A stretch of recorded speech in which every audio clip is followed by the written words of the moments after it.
Everyone, welcome back to my channel. আজ আমি আপনাদেরকে এক সুতোর ভরাট করে দেখাচ্ছি কিভাবে ভরাট সেলাই করতে হয়। তো এর জন্য আমি নিয়েছি একটা টুকরো কাপড়, ফ্রেম, পেন্সিল, কাঁচি, সুতো আর সুচ। তো প্রথমে কাপড়টাকে আমি পেন্সিল দিয়ে ডিজাইন এঁকে নিয়েছি, এবারে ফ্রেমটা বসিয়ে নিচ্ছি।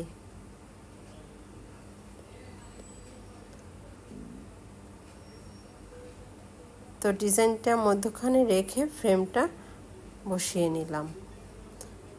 এবারে যেখানে অল্প অল্প ডিজাইন ওঠেনি সেখানে আমি পেন্সিলটা দিয়ে আবার একটু ডিজাইন তুলে নিলাম।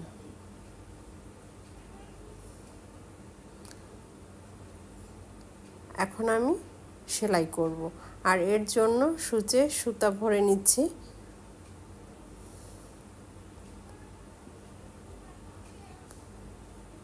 আর এই রেশমি সুতাগুলো দিয়ে সেলাই করতে ভরাট খুব ভালো হয়। আর এই সুতাটা মধ্যখানে কেটে একটা গিট দিয়ে নিলে আর নষ্ট হবে না, ওই গিট থেকেই টেনে টেনে আপনি বের করতে পারবেন। তো আমি একটা সুতো নিয়েছি, এবার আমি সেলাই করে আপনাদেরকে দেখাচ্ছি।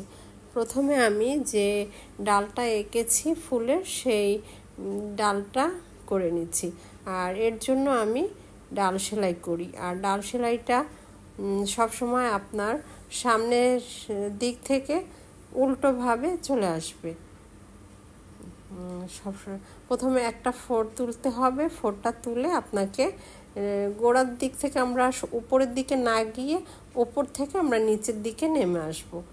তো এইভাবে একটার পিছনে একটা মালার মতো এইভাবে করে সেলাইটা করতে হবে।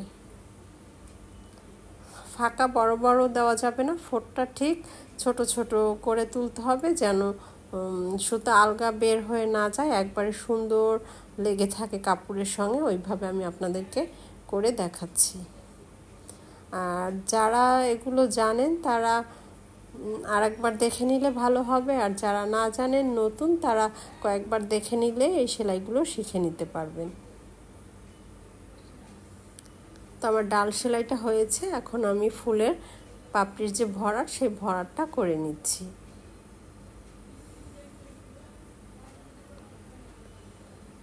আর ভরাটটা প্রথমে আমি এখন গোলটা করে নিচ্ছি, এক পাশ থেকে অল্প করে নিচ্ছি, এরপরে আস্তে আস্তে করে একটু একটু করে দুই মাথার থেকে ফোঁটটা বাড়াবো আর ভরাটটা করে নেব। ভরাট সুতো সবসময় হাতের ডান দিকে রাখতে হবে, ডান দিকে সোজাভাবে টেনে ধরতে হবে, তাহলে সেলাইটা একবারে সুন্দরভাবে আসবে। তা না হলে মধ্যখানে একটা গিট হয়, ওই গিটটা পড়বে না। আপনারা সুতাটাকে ফোঁট দিয়ে সামনের দিকে টেনে নেবেন। তা আমার মধ্য হয়েছে, এবারে আমি পাতাটা করে নিচ্ছি, ডালের যে পাতা সেই পাতাটা করে নিচ্ছি।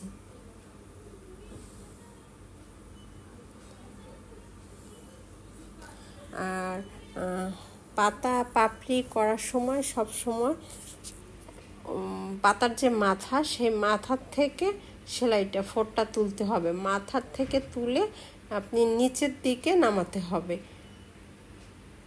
অর্ধেকখানি নিচের থেকে নামিয়ে আবার উপরে পাতার যে প্রথম ফোঁটটা তুলেছেন তার পাশের থেকে তুলে নিচে নামাবেন। এইভাবে উপরে উঠাবেন, নিচে নামাবেন, এইভাবে করে করে সেলাইটা আসবে।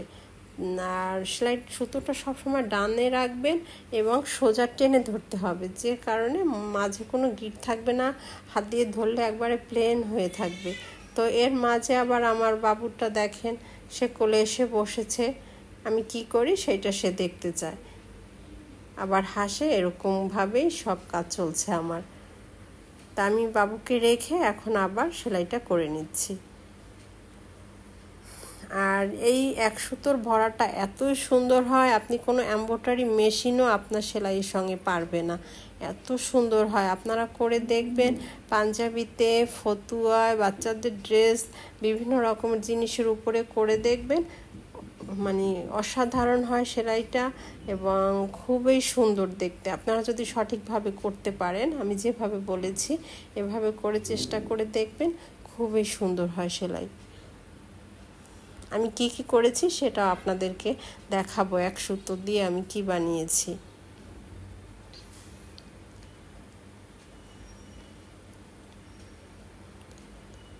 সুতি সুতার চেয়ে এই সুতোগুলো দিয়েই সেলাই করতে বেশি ভালো হয়। সুতি সুতার রং নষ্ট হয়ে যায়, তারপরে রোদে দিলে এরপরে রং কালার কাপড়ে দিলে কোনো সুতার রং উঠে।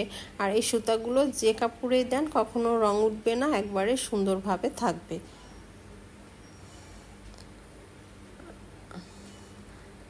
আর এটা ছোট পাতা, আর যেটা বড় ফুল হবে সেইটা গিট ভরার, যেটাকে বলি 3-4 বার গিট দিয়ে দিয়ে সুতাটাকে আটকে নিতে হবে। সেই সেলাইটা আমি আপনাদেরকে দেখাবো। আমি পরপর কয়েকটা ভিডিওর ভিতরে কি সেলাই কিভাবে করতে হয় সেগুলো আমি আপনাদেরকে দেখাবো। আপনারা একটু মনোযোগ দিয়ে দেখবেন, খেয়াল করবেন, তাহলেই আপনারা এগুলো পেরে যাবেন।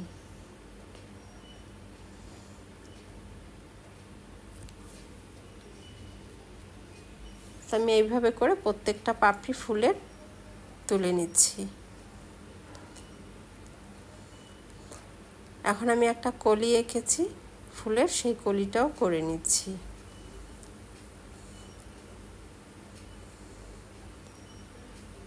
আর ফুলটা করা হয়ে গিয়েছে, কলিটা তুলে নিচ্ছি। তুলে আপনাদেরকে দেখাবো যে কিভাবে আমি কি সেলাইটা করেছি।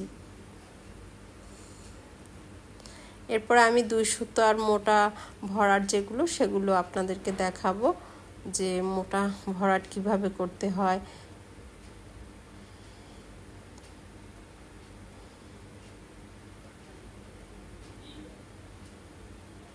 তো আমি এখন কলিটা করে নিয়েছি, এর পাশ দিয়ে এখন আবার ডাল সেলাই করে আটকে নিলাম।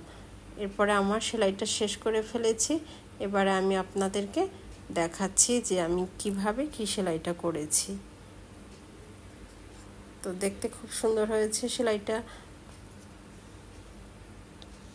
আর এরপর আপনার একটু আয়রন করে নিলে সেলাইটা একবারে বসে যাবে, উঠবে না, কোথাও লাগবে না, এরকম। তো আমি কি বানিয়েছি 1 সুতো দিয়ে সেটা আপনাদেরকে দেখাই। আমি একটা পাঞ্জাবিতে করেছি, স্নেহার বাবার জন্য এই পাঞ্জাবিটা বানিয়েছি। আর আপনাদেরকে এই যে ধরে দেখাচ্ছি যে এতটুকু সুতা উঠছে না, একবারে প্লেন হয়ে আছে। ডিজাইনটাও আমি এঁকেছি খুবই সুন্দর। গলার দিকটা আমি কাঁদাধারি সেলাই দিয়েছি। এইগুলো আপনাদেরকে দেখাবো, 2 মুখ 1 মুখ কাঁদাধারি। হাতের শেপ করেছি, পিঠের উপরে ডিজাইনটা তুলেছি। আর কোনো মেশিন এই সেলাইয়ের সঙ্গে কখনোই পারবে না, আপনি যদি সঠিকভাবে করতে পারেন। ভিতরে ছোট ছোট কলকি দিয়েছি। আর এইভাবে, এটা হচ্ছে ইন্ডিয়ান একটা ধুতির উপরে আমি পাঞ্জাবিটা বানিয়ে সেলাইটা করেছি। খুবই সুন্দর হয়েছে ডিজাইনটা এবং সেলাইটাও অসাধারণ হয়েছে। আশা করি আপনাদের ভালো লাগবে। আপনারা এরকম করে বানিয়ে দেখবেন, আপনারাও পারবেন। এরপরে আমি একটা শাড়ি দেখাচ্ছি আমার। এটা আমি ইন্ডিয়ান একটা সাদা শাড়ির উপরে এই কাজটা করেছি। আপনারা চাইলে সিল্কের উপরে, সুতির উপরেও করতে পারেন। আমি 7 কালার সুতো দিয়ে করেছি। এটা হচ্ছে মোটা ভরাট, যেটা আমি, যেহেতু শাড়ি মোটা ভরাট করলে দূর থেকে দেখা যায়, সেলাইটা বোঝা যাবে, এই কারণে আমি 4 সুতো দিয়ে এই ভরাটটা করেছি। 7 কালার নিয়েছি রং, আর 4 সুতো নিয়েছি 4 তার, তাই দিয়ে আমি ভরাটটা করেছি। আশা করি আপনারা বুঝতে পেরেছেন এবং দেখতে পাচ্ছেন আমি কিভাবে ডিজাইনটা করেছি। আর এই শাড়িটা করতে আমার 1 মাসের মতো সময় লেগেছে, আর পাঞ্জাবিটা করতে 7 দিনের মতো লেগেছে। তো এই কাজের ফাঁকে ফাঁকে আমি করেছি। আপনারা চাইলে আরও সময় বেশি নিয়ে আস্তে আস্তে করে করতে পারেন। আমি ভিতরে ছোট ছোট করেছি, আর পাটটা করেছি, আঁচলটা করেছি। আশা করি আপনাদের ভালো লেগেছে। ভালো লাগলে লাইক দিয়ে সঙ্গে থাকবেন। আমি এরপরে আরও আসবো অন্য অন্য সেলাই নিয়ে, কিভাবে করতে হয়, কি বানাতে পারবেন সেগুলো। এভাবে সুতার ম্যাচিং করে করে আপনারাও চাইলে বানিয়ে ফেলতে পারবেন।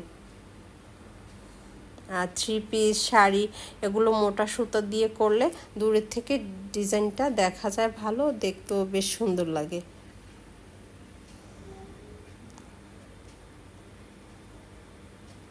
ভালো লাগলে জানাবেন।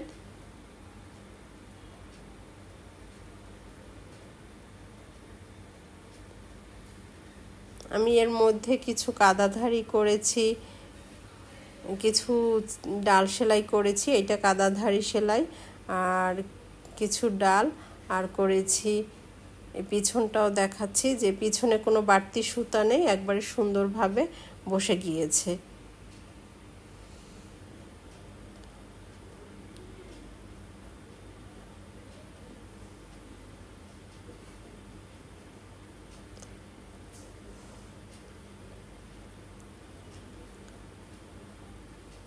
তো আজকে এখানেই রাখি, সকলে ভালো থাকবেন, আপনারাও চেষ্টা করে দেখবেন।